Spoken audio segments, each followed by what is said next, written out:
I'm from Mwathi ward, and I do entertain women and train them how to empower themselves through making use of waste products like papers.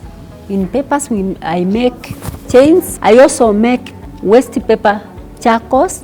I have trained more than 60 groups. I have understood that if I can make many of them and organize a lot of women to make and have a great production, we can even market them outside our country. Our challenge is sometimes the materials we get are fewer.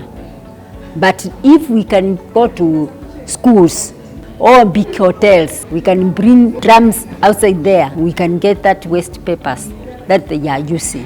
When we are recycling these products, we are cleaning up our community. I have learned that I can get money from sacco, like stima sacco, na naeza jiendeleza, naeza pia kuleta wamama waingie kwa hizo sacco, wajiendeleze, tutengeneze product zetu kwa wingi.